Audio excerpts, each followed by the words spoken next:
কিষাণ মোর্চা সরকার অভিযানও করছে। আজকে আপনারা কিছু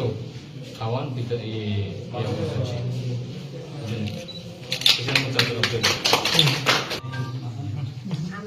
জোলাইবাড়ি বিধানসভা এরিয়ার মধ্যে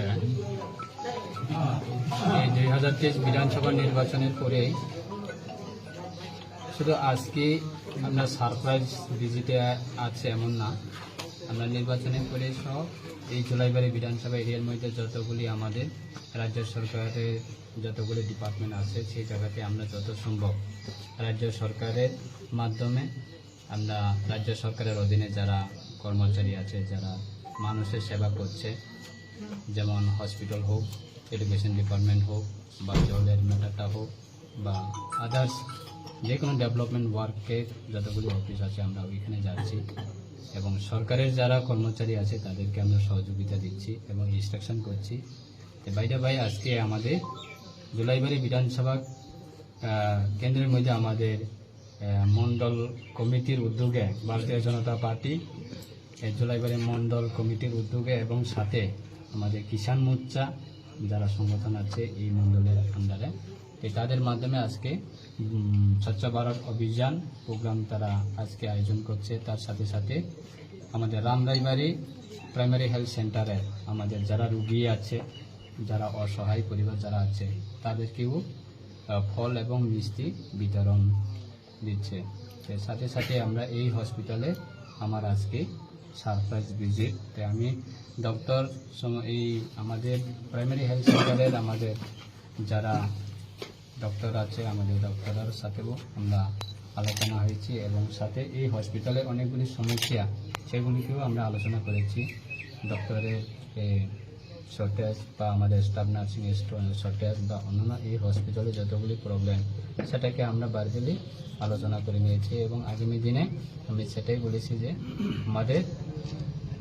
যে রোগী কল্যাণ কমিটি আছে তাদের মাধ্যমে একটা মিটিং আয়োজন করার জন্য। তো ওই মিটিংয়ের মাধ্যমে আমরা এই হসপিটালে আমরা এই এলাকার প্রায় 10,000 আমাদের আছে যেমন জনসংখ্যা আছে। তো এই 10,000 জনসংখ্যাকে কিভাবে আমরা আরও উন্নতভাবে আমরা সার্ভিস দিতে পারি, এই শারীরিকভাবে যে কোনো এই এলাকা থেকে যদি অসুস্থ হয়ে আছে তাদেরকে কিভাবে আমরা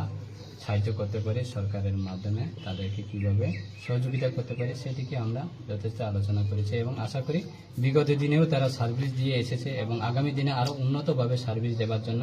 আমরা কি করা দরকার সেটা নিয়ে আমরা আগামী দিনে বসে আমরা আলোচনার মাধ্যমে আমরা রেজুলেশন পাস করে আগামী দিনে আমরা সরকারের কাছে সেটা আমরা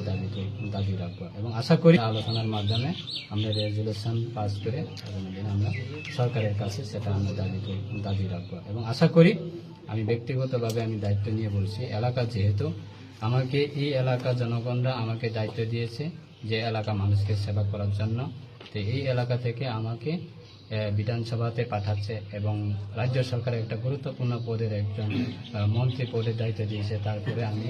আশা করি আগামী দিনে আমি এই বিধানসভা কেন্দ্রে যতগুলি সমস্যা যতগুলি ডিপার্টমেন্ট আছে সেইটিকে আমরা নজর রেখে কাজ করব এবং মানুষকে সেবা করব এবং এই বিধানসভাটাকে আমরা সুন্দর পরিবেশ তৈরি করব, সেটাই আমাদের লক্ষ্য। আশা করি অসংখ্য আমি ধন্যবাদ জানাবো আজকে যারা আমাদেরকে সহযোগিতা দিয়েছে এলাকার সমস্ত আমার প্রিয় ভোটার এবং এই হসপিটালে আমাদের রোগী কল্যাণ কমিটি এবং কিষাণ মোর্চার সংগঠনের যারা নেতৃত্বে আছে এবং মণ্ডলের আমার দাদা অজয় দা ওনারাও আছে এবং হসপিটালে ডক্টর সাহেবরাও আছে।